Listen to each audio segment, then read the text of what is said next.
En la Escuela del Deporte estamos convencidos que uno de los más importantes triunfos de la mujer en los últimos tiempos ha sido el incorporar a sus hábitos de vida la actividad física y el deporte. Y el mejor ejemplo es que una madre de 30 años con uno o más hijos ya no es una señora mayor. Cuando el deporte, las mujeres pueden participar en todas las especialidades deportivas, únicamente dependerá de su personal decisión. Hoy vamos a vivir por dentro una vuelta ciclista femenina y lo vamos a hacer siguiendo a nuestras mejores corredoras a través de ciudades, pueblos y rutas de las etapas de la Vuelta a Castilla-León 2003. Y esto pues es una aportación a la promoción del deporte en la mujer en nuestro programa Escuela del Deporte.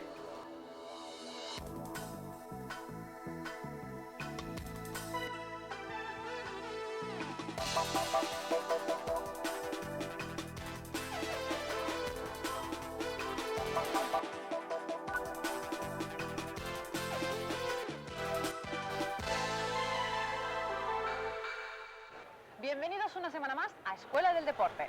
En la Biblioteca Ambrosiana de Milán existen numerosos bocetos y escritos de Leonardo da Vinci con proyectos para artefactos muy similares a la bicicleta, aunque seguro que Leonardo nunca soñó con una bicicleta como esta. Desde entonces hasta hoy han pasado muchas cosas. Todas ellas han llevado a la bicicleta a convertirse en la protagonista de un deporte que cada vez tiene más seguidores. Y por suerte para todos, también más seguidoras. El ciclismo femenino es hoy nuestro deporte rey. A través de la Vuelta Internacional a Castilla y León, y vamos a conocer todo lo que rodea a una vuelta ciclista. Todas las curiosidades, las anécdotas y los detalles de un evento como este os los vamos a contar desde dentro mismo de la carrera. Entre otras cosas, vamos a ver cómo se montan las metas, qué papel desempeñan los jueces árbitros, conoceremos a las más jóvenes de este deporte. En el Minuto de Oro charlaremos con Joanne Somarriba y además en el Sueño Olímpico conoceremos muy de cerca a Mónica Rueda, una jugadora de hockey hierba con mucho que contar. Como veis, muchas cosas que no podéis dejar de saber. Hoy, en Escuela del Deporte.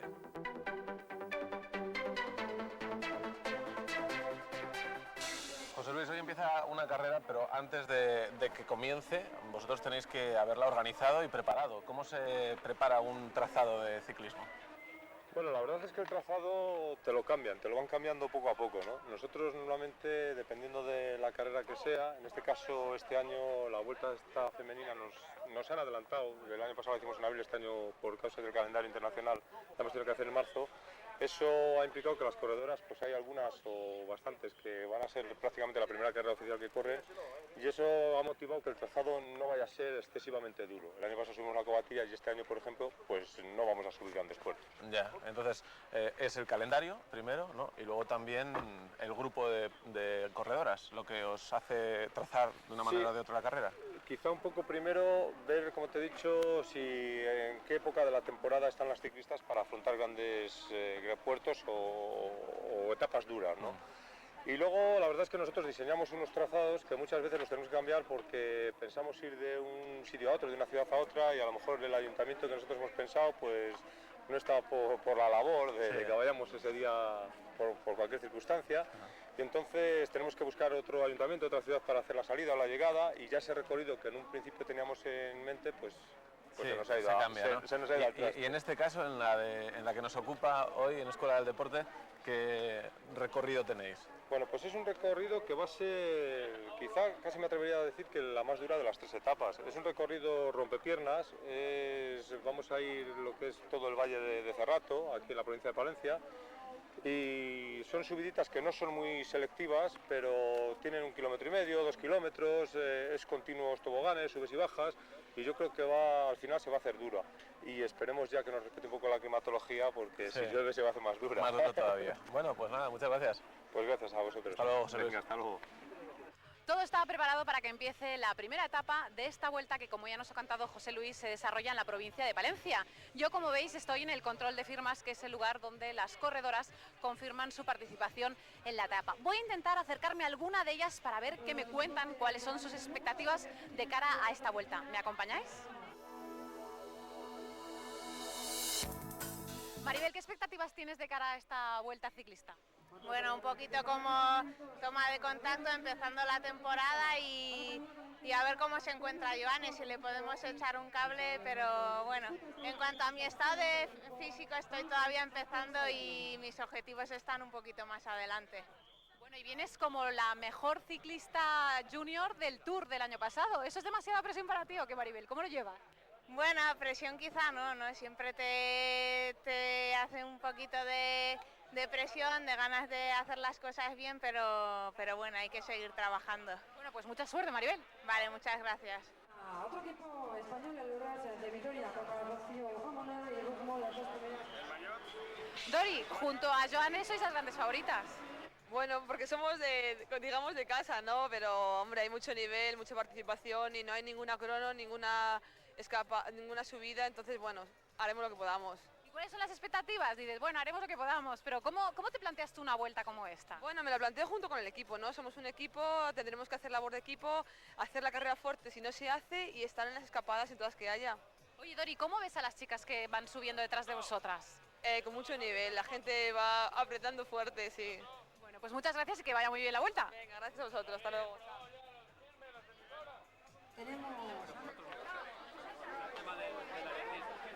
Marta, ¿qué esperas de la carrera? Pues nada, hemos venido aquí para, bueno, en principio para participar porque, bueno, con tanta profesional, nuestro equipo es un equipo amateur y venimos pues muy modestamente a participar aquí. Y Marta, ¿cómo se combina? Precisamente eres amateur, tú eres abogada. ¿De dónde sacas el tiempo para el ciclismo? Es un sacrificio, ¿no? Pues haciendo mucho sacrificio, evitándote pues el salir con los amigos muchas veces, sacrificando muchas cosas para poder entrenar y para poder venir a estas carreras. Y competir contra Dori Ruano y contra Johannes Omarriba, ¿eso cómo se lleva? Hombre, competir, la verdad es que no competimos porque es como si estuviera en otra galaxia, pero el hecho de poder estar al lado de ellas pues es una motivación, ¿no? De si algún día se pudiera estar allí. Pero bueno, en principio mientras no seas profesional es una cosa muy difícil. ¿Y tú quieres llegar a serlo? Me gustaría, no digo que no, pero también soy muy consciente de que del mundo de la bici es muy difícil vivir.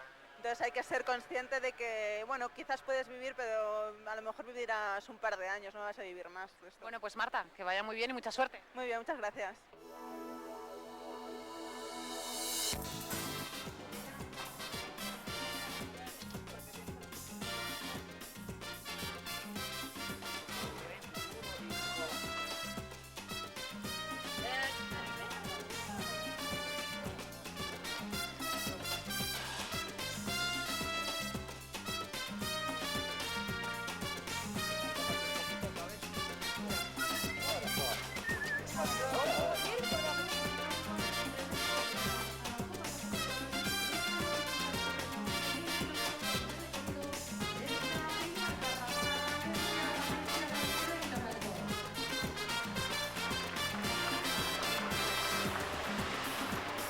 Se respira en el ambiente, los nervios están más que presentes. Está a punto de empezar la tercera edición de la Vuelta Internacional a Castilla y León de Féminas.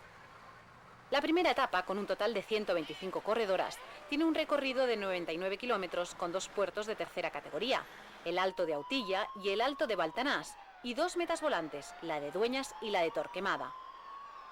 La salida desde la avenida Cardenal Cisneros de Palencia es neutra durante 2 kilómetros. El tiempo no es muy bueno, hace frío y parece que va a llover, pero la vuelta ya está en marcha. Mientras las ciclistas ruedan, a su alrededor hay en funcionamiento un perfecto engranaje en el que cada pieza cumple su función para que todo vaya bien. Uno de los papeles más importantes lo desarrollan los jueces. Dependiendo del tipo de carrera que sea, los jueces son nombrados por el Colegio Nacional o por la UCI, la Unión Ciclista Internacional. En esta carrera, la UCI ha nombrado al presidente del jurado técnico, quien está acompañado por 2 jueces nacionales. Cada uno tiene su tarea. La máxima autoridad es, evidentemente, el presidente del jurado.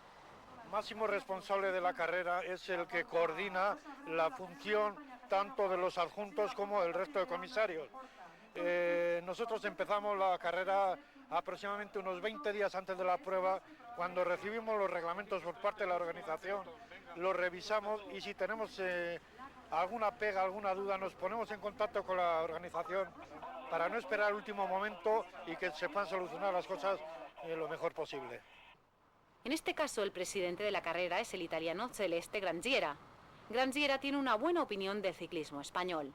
He dicho en muchas ocasiones, también en Italia, que en mi opinión el nivel del ciclismo español en este momento es el mejor que yo he visto.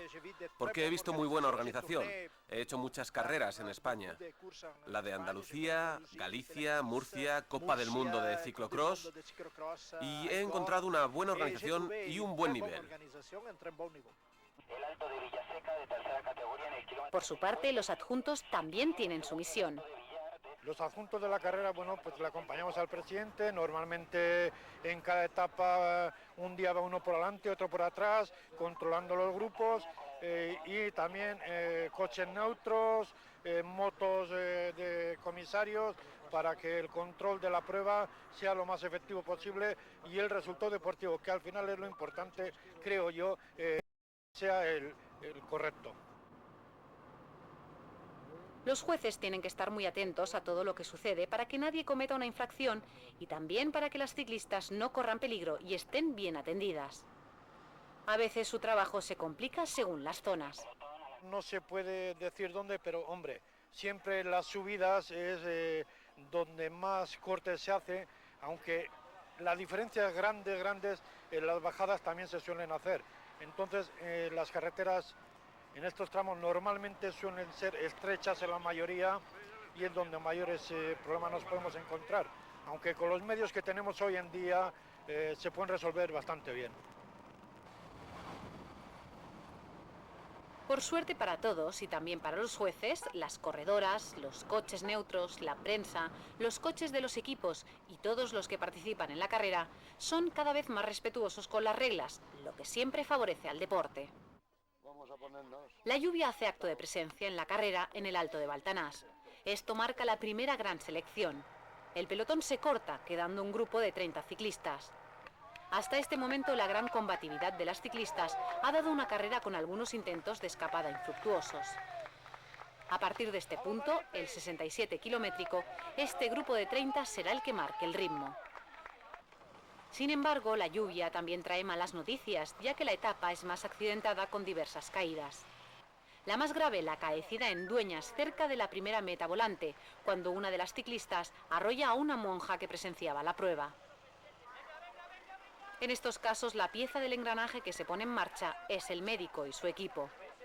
Una parte muy importante del grupo que ayuda en una vuelta ciclista es el equipo médico y el director de ese equipo médico es el médico de carrera. ¿Cuál es la misión que tiene un médico de carrera?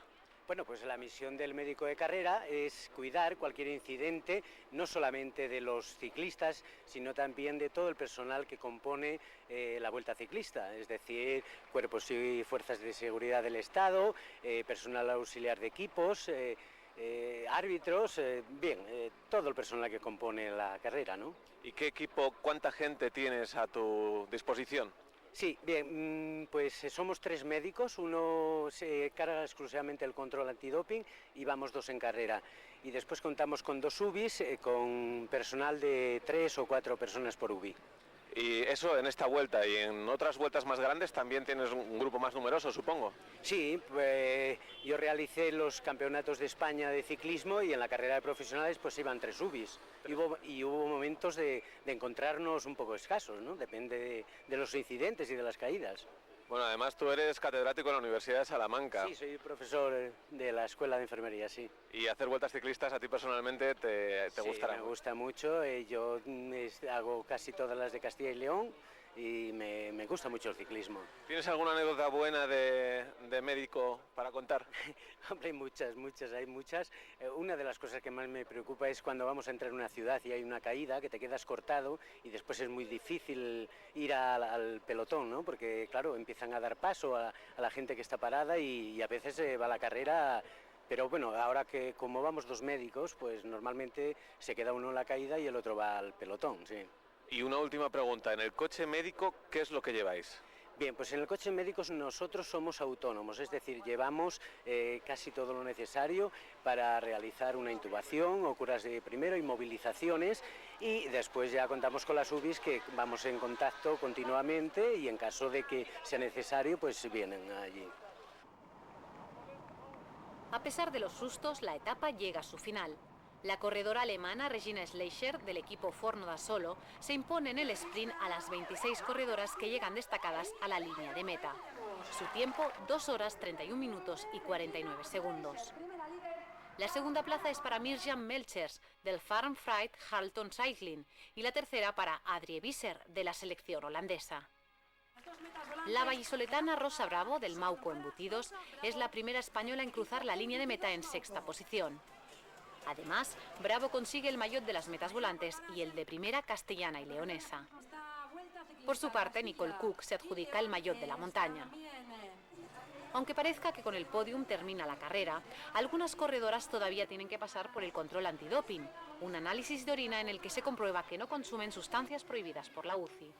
Tú estás controlando que todas las chicas con dorsal, que ya se ha dicho en carretera quiénes son, ¿no? Sí. Estén aquí, ¿no? Sí, bueno, tanto la juez encargada del tema como yo, que soy el médico de control antidopaje, pues nos encargamos por un lado de la selección de las ciclistas que tienen que pasar, que se hace mediante un sorteo en carrera, que se notifica al juez árbitro y que tiene que ser comunicado en Radio Vuelta y luego en unos impresos que habéis visto aquí en la llegada.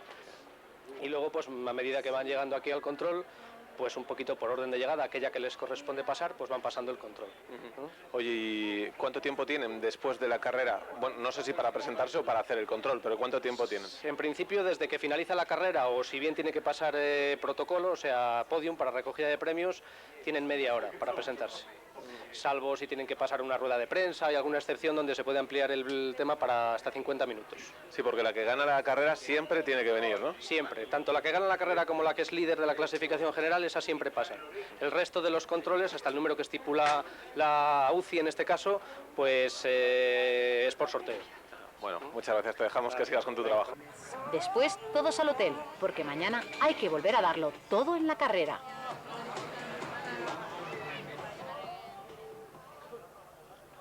Estamos en Cantalejo, en la provincia de Segovia, donde en breves instantes va a empezar la segunda etapa de la tercera edición de esta Vuelta Ciclista Internacional a Castilla y León. Hoy, además de contaros lo que suceda durante la carrera, os vamos a dar más detalles de lo que sucede en un evento deportivo como este.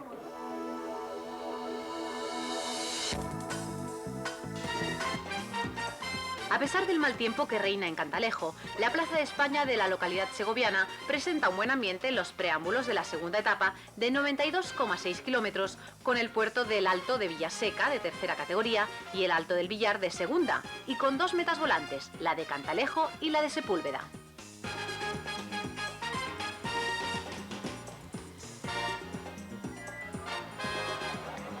A la hora en punto se da la salida. Con Regina Schleicher como líder de la general, las 135 participantes de la segunda etapa toman la salida. En los primeros kilómetros se producen algunos escarceos, aunque las diferencias no son importantes. Rosa Bravo es la primera en cruzar la primera meta volante, acompañada de Gita Bellman y de Katia Login, así como también de la lluvia.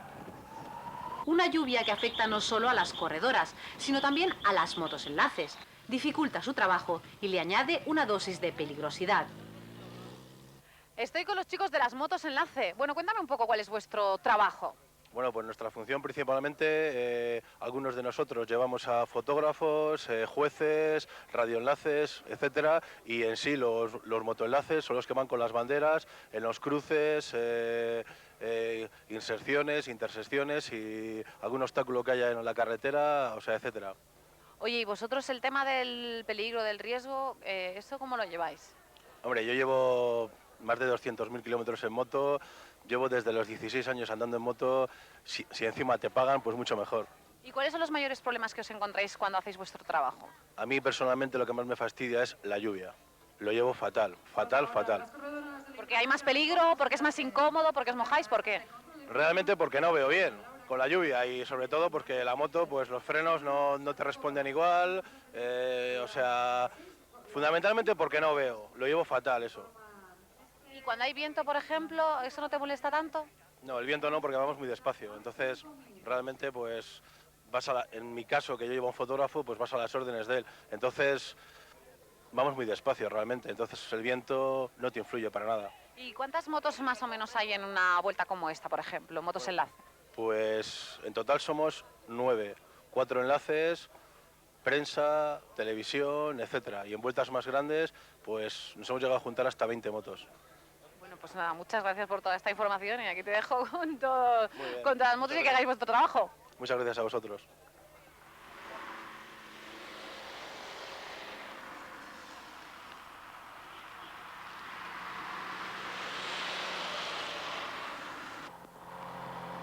Bajo la atenta mirada de las cámaras, del público y de toda la caravana de coches que toma parte en la vuelta, la segunda etapa sigue adelante. Nicole Cook, que persigue la clasificación de la montaña, pasa en primer lugar por el Alto de Villaseca.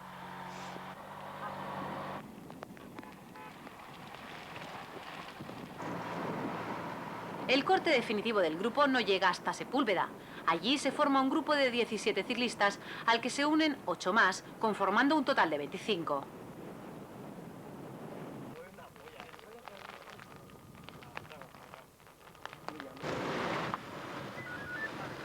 Ese grupo de 25 se vuelve a fraccionar al ascender al Alto de Villar, puerto de segunda categoría. A partir de ese punto, son 11 ciclistas las que encabezan la carrera. Cuidado. Cuidado, cuidado, cuidado. ¡Ey!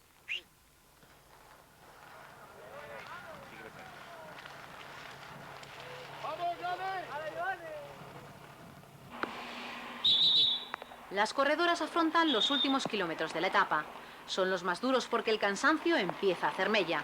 Su objetivo, la meta, les está esperando. Cuando estamos en nuestras casas sentados en el sillón viendo una vuelta ciclista, pues todo nos parece muy sencillo y muy normal. Pero en la organización de una vuelta participa mucha gente y hay muchos temas complicados o difíciles o que llevan muchísimo más trabajo de lo que a priori parece. Uno de ellos es el tema de las metas. Tengo aquí a mi lado a Alberto Lozano, que es uno de los integrantes del equipo que construye, digamos, una meta. Alberto, ¿cómo podríamos resumir el proceso de construcción de una meta o cuál es el primer paso que dais para construir la meta? Bueno, pues nada más llegar a la meta lo que hacemos es ir quitando primero los coches que nos molestan, que aunque se ponen los carteles de que no aparquen y demás, pues siempre la gente ahí deja los coches aparcados. Bueno, pues vamos quitando los coches con ayuda del ayuntamiento y a raíz de ahí pues ya sabemos por plano dónde tiene que ir la meta y vamos colocando la meta y bueno, a continuación de la meta pues vamos extendiendo las vallas de un lado y de otro. Porque, perdona, las vallas tienen que estar a una distancia determinada, hay una distancia de seguridad, ¿verdad? Efectivamente, van 150 metros antes de meta y 50 después de meta, vallas.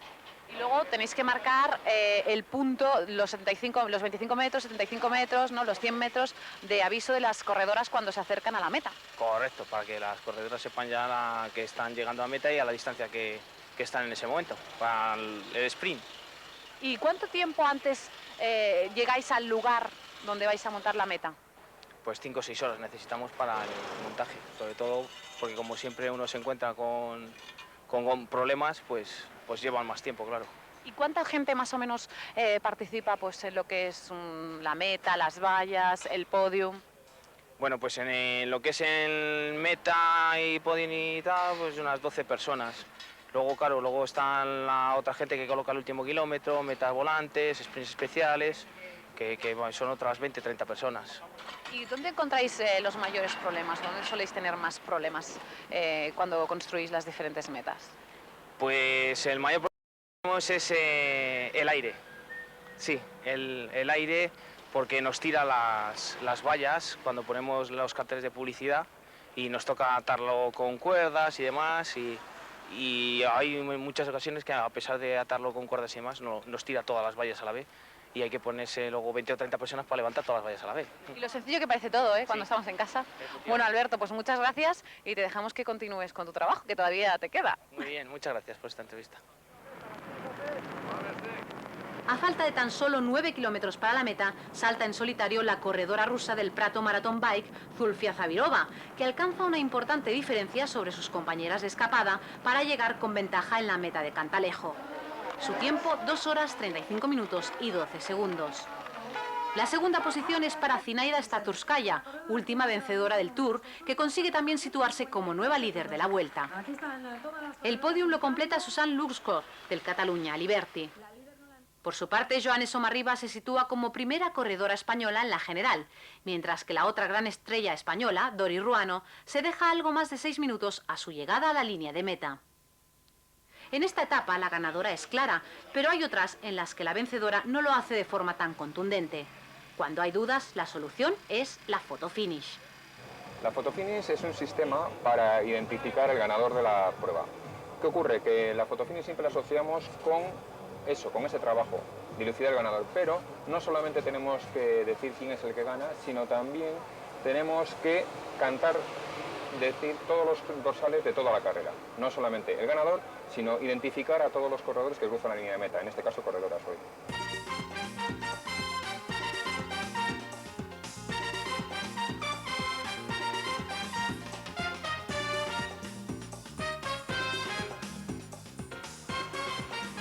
Después de una jornada tan dura, todas las corredoras tienen muchas ganas de llegar al hotel para reponer fuerzas. Una buena ducha y sobre todo la sesión de fisioterapia las deja como nuevas. Además de las ciclistas, en las carreras las bicis también sufren mucho. Su puesta a punto lo realizan los mecánicos después de cada etapa. Todo ha de estar perfecto para la jornada siguiente. Y luego, una vez que está seca la bicicleta, pues vamos a graduarle cambios, pues mirarle frenos, si se ha descentrado, si el tubular tiene un desgaste por cualquier frenada, cualquier cosa que normalmente pues se revisa bien el tubular.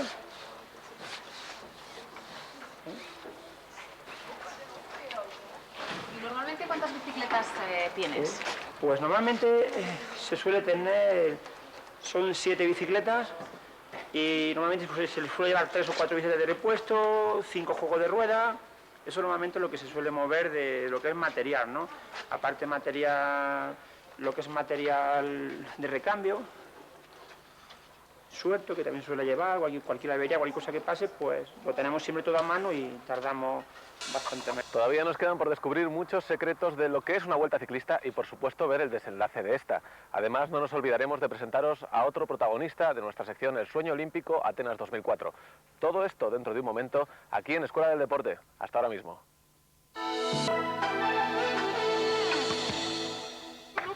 En Escuela del Deporte siempre tenemos la suerte de contar con los mejores en nuestra sección del Minuto de Oro.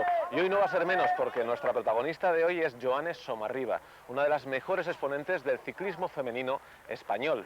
Ella ha sido medalla de bronce en el Campeonato del Mundo, en el que se celebró el año pasado en Zolder. Pero ese es solamente un granito de arena en toda la montaña que supone el currículum deportivo de esta gran ciclista. Vamos a ver qué nos cuenta Johannes Somarriba. Bueno, mi mejor minuto deportivo, la verdad es que he tenido muchísimos, ¿no? Sobre todo estos últimos años, pero bueno, el mejor indiscutiblemente fue la salida de ese Tour de Francia en Bilbao, en mi pueblo, y bueno, vivir aquel día pues fue inolvidable, ¿no? Con toda mi afición, con toda mi gente querida alrededor, la verdad es que disfruté muchísimo. Encima pues llegué a aquel Tour de Francia con una forma muy buena y bueno, al final encima lo pude conseguir, ¿no? Y ese ha sido mi mejor minuto deportivo, ¿no? El estar subida en el podium, mirando hacia abajo y mirando a todo mi público, a toda nuestra gran afición en el País Vasco.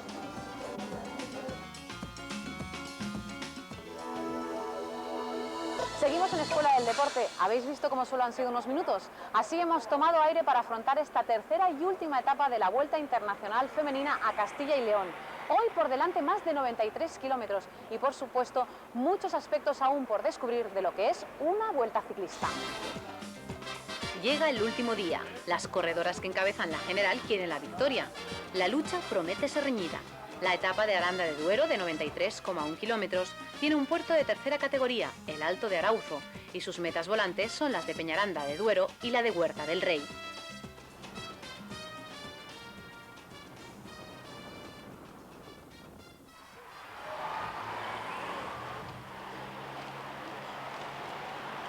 Precisamente no es hasta el Alto de Arauzo cuando la carrera empieza a definirse. Su bajada hace una selección de la carrera y cuando en cabeza se queda la florinata de la Vuelta, un inoportuno pinchazo del hasta entonces líder, Zinaya Staturskaya, pone en peligro sus opciones de ganar la Vuelta. Esto supone el comienzo de la batalla definitiva, ya que algunas corredoras, como la rusa Zulfia Zabirova, ven posibilidades de llevarse la victoria final. Zabirova, junto a sus compañeras, se pone a trabajar en equipo para alzarse con el triunfo final. Y es que cuando se da una situación como esta, las corredoras reciben órdenes desde sus coches de equipo. Nosotros normalmente vemos mucho a los ciclistas y las ciclistas en carrera, pero no sabemos lo que ocurre dentro de un coche de equipo. ¿Qué es lo que hacéis dentro del coche de equipo? Bueno, antes de empezar a meternos el coche, lo más importante, aparte de haber dado la estrategia, es ir probando los walkies, ¿no? Porque llevamos siempre contacto con un par de corredoras o tres en carrera, porque la verdad es que viene muy bien para avisarnos. Si hay alguna avería, antes de que se levanten la mano, pues ya nos avisan, y son segundos que ganamos que al final pues pueden ser muy buenos, ¿no? Esto es bastante reciente, ¿no? Sí, bueno, ya lleva unos años imponiéndose lo de los walkies y cada vez más. La verdad es que yo creo que se está sacando mucho provecho de ellos porque nos viene muy bien a los directores y a las corredoras. Nosotros tenemos contacto con ellas y ellas tienen contacto entre ellas para en cualquier momento decir, salta tú que yo voy un poco mal, oye, ahora voy a saltar yo porque ves, y nos viene muy bien, la verdad. Y un director de carrera además tiene que ser muy buen conductor. Sí, porque tienes que ir pendiente de pinchazos, averías, pendiente del walkie, de vez en cuando te suena el teléfono, tienes que estar pendiente de la lista de dorsales, gente que lleva en la escapada, tienes que ir con la cabeza en 100.000 sitios, pero muy centrado en la carrera. ¿Y quién va contigo además de ir tú en el coche? Siempre, por regla general va el mecánico. El mecánico es primordial, bueno, claro, el mecánico es fundamental en el equipo, entonces casi siempre va el mecánico solo y bueno, siempre hay algún invitado. En el caso de hoy pues va a venir el marido de Joane Somarriba, Ramonchu, que le va a venir bien a Joane para motivarlo un poquito más. Como veis, al igual que en las otras dos etapas, mientras las ciclistas se disputan la victoria, a su alrededor pasan un montón de cosas. Una es cortar el tráfico a su paso por las localidades. En las vueltas ciclistas siempre encontramos a la Guardia Civil, pero exactamente ¿qué es lo que hace la Guardia Civil en una vuelta ciclista? La Guardia Civil, de la propia escolta que va en carrera, es la protección de la propia carrera, controlar el tráfico que circula entre las banderas, es decir, entre la bandera amarilla, que es el principio, el inicio de la carrera, y el bandera verde, que es el final. Todo el tráfico y la protección de ciclistas y toda la caravana que lleva consigo la propia vuelta. ¿Y ese es un trabajo duro? ¿Hace falta mucha preparación? Sí, es un trabajo que requiere bastante destreza en el manejo de la motocicleta, mucha concentración, porque dentro de la carrera la circulación es muy complicada, vehículos que adelantan, vehículos de equipo, requiere de gente experta, capacitada, preparada, que sepa andar entre ciclistas. Es un tema que la Guardia Civil, pues afortunadamente tenemos bastantes hombres que sepan manejar este tipo de vueltas. Para que todo esté en orden, todas las partes implicadas en la carrera han de saber qué pasa en todos los puntos y en cualquier momento. Para eso está la radiovuelta. Posiblemente alguna vez hayáis oído la radiovuelta dentro de lo que es una vuelta ciclista. Javier, ¿qué es la radiovuelta? Bueno, pues radiovuelta es una emisora que va en un coche que va justo detrás de carrera, donde va el presidente del jurado, y que es por donde se va emitiendo para los directores deportivos y para la prensa que va siguiendo, bueno, en general para todos los coches que van en carrera, todo lo que ocurre en el pelotón, los tiempos de las escapadas, cualquier avería, cualquier incidencia, absolutamente toda la información de la carrera es por donde se da hacia afuera. Y tú eres el encargado pues de que todo esté a punto cuando empieza la vuelta, que todos los coches lleven su equipo. ¿Cómo estructuras tu trabajo o cuál es tu trabajo?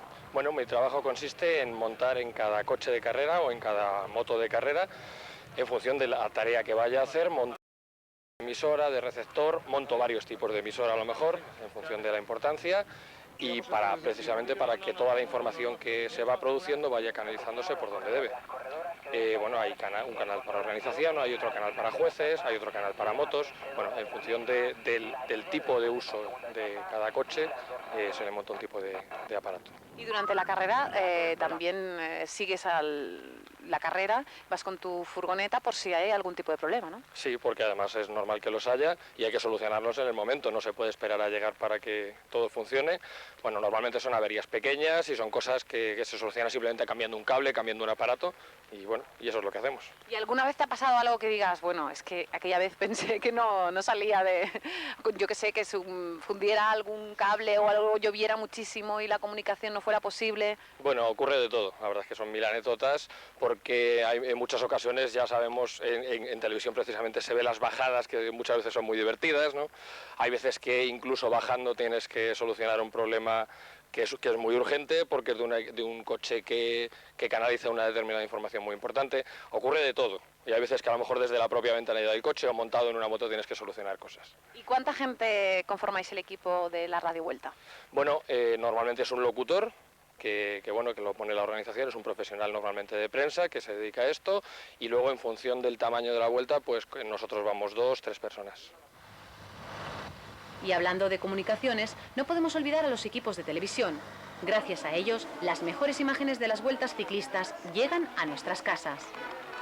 ¿Sabes que pasamos aquí la meta volante Peñaranda? Bueno, y aquí estamos con otros personajes. Hola, ¿qué tal? ¿Cómo estáis? Con otros personajes que siempre son protagonistas en las vueltas ciclistas, el conductor de moto y el operador de cámara de televisión, ¿no? Esto, siempre dicen que ir en una moto como la que llevas tú y con un conductor como tú es como ir en el suelo, prácticamente.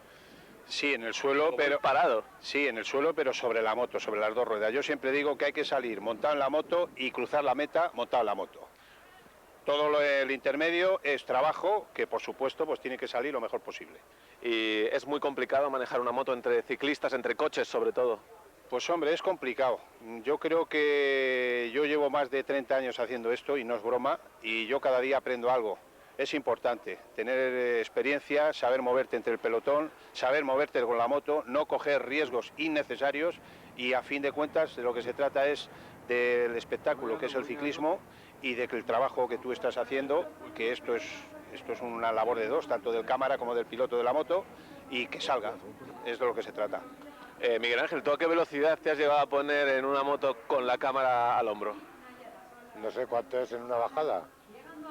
Pues una bajada sí, hay veces que se sobrepasan los 90 kilómetros por hora. ¿En bajada?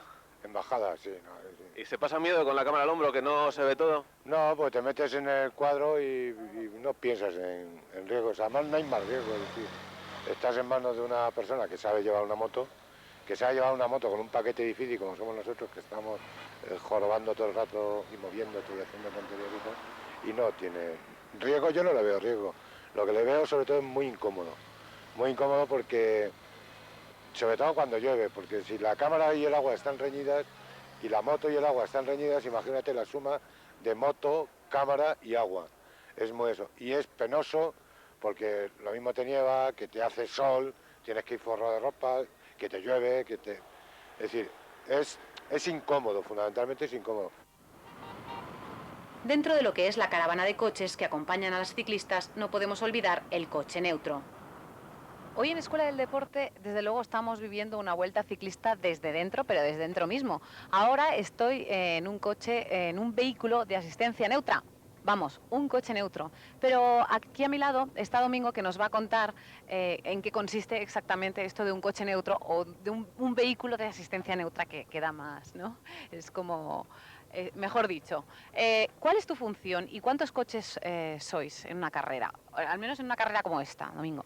Bueno, en una carrera como de estas características de código UCI, la cubren 3 coches de asistencia neutra, 3 vehículos de asistencia neutra. Nuestra función es asistir a aquellos corredores o aquellas corredoras que necesitan nuestra ayuda en un momento dado.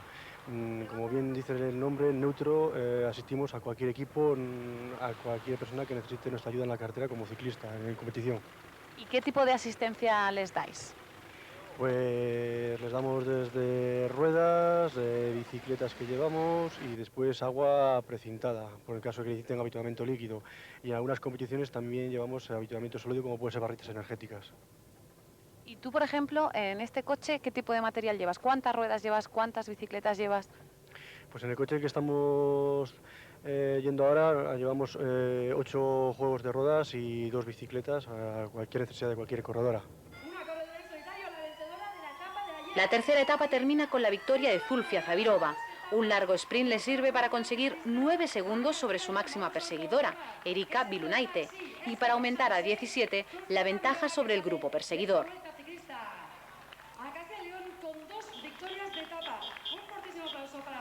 La vencedora de esta última etapa aquí en Aranda de Duero, una corredora muy importante del panorama internacional. Con esta exhibición final, Zavirova se corona como vencedora de la tercera edición de la Vuelta Internacional a Castilla y León de Féminas. La segunda plaza en el podium final, después de las 3 etapas, acaba siendo para Mirjam Melchers y el tercero para Susan Luxcott. La mejor española, Joanne Somarriba, y el mejor equipo, el Prato Marathon Bike. De la selección española, Joanne Somarriba. Hasta aquí ha llegado esta tercera edición de la Vuelta Ciclista Internacional Femenina a Castilla y León. Han pasado muchas cosas, ahora es el momento de analizarlas y sacar las conclusiones. Vamos a ver qué nos cuentan las partes implicadas. Bueno, la verdad es que han sido 3 días bastante duros, se han hecho bastante duros. El tiempo también ha sido bastante malo, frío, lluvia. Y bueno, se ha ido bastante rápido también y bueno, ha sido bastante duro al final. Mi objetivo era entrar un poquito en competición, mis objetivos están fijados para el mes de agosto. Ha sido una vuelta quizá dura por las condiciones meteorológicas y por el terreno, ¿no? No ha sido dura en sí por puertos, pero el tiempo y sobre todo el viento pues la ha hecho muy dura. Ha sido una carrera en la cual veníamos un poco a rodarnos, a hacer, como os dije el primer día, un poco de grupo para en citas posteriores pues rendir al máximo. Y bueno, no ha habido caídas, hemos rodado bien, estoy contento con la actuación de las corredoras. Bueno, la verdad es que yo no estoy en forma todavía, ¿no? Y me queda mucho para coger, ¿no? Y poco a poco, cada día se me ha encontrado bien, ¿no? Pero para lo que estoy, pues bastante bien, a gusto. La gente empieza muy fuerte, ¿no? En invierno nadie se descuida y el nivel es muy grande, ¿no? Entonces hay que estar ahí, hay que rodar y... Intenso programa el que hemos vivido hoy y yo creo que además hemos descubierto muchísimas cosas que normalmente en una retransmisión no se ven. Con esa intención lo hemos hecho, con la misma que tenemos para la semana que viene. Acercaros al mundo del deporte contándoos todo lo que podamos acerca de la modalidad que tocamos cada semana. Ya sabéis, nos encontraréis en la 2 o en el canal internacional de Televisión Española. Nos vemos en 7 días. Adiós. Dentro de 7 días volveremos con un programa también especial, ya que viviremos 24 horas con las componentes de la Selección Nacional Juvenil Femenina de Voleibol. Concentradas permanentemente en el Centro de Alto Rendimiento de los Alcázares de Murcia, estas jóvenes sacrifican muchas cosas por un deporte que todavía no tiene el suficiente reconocimiento en nuestro país. En Escuela del Deporte vamos a hablar con ellas y con todas aquellas personas de su alrededor que conforman su día a día. Además, en el Sueño Olímpico charlaremos con Luisa Larraga, atleta de fondo que todavía tiene que tomar una decisión muy importante de cara a Atenas 2004, elegir entre el maratón y los 10.000 metros. Os esperamos la semana que viene.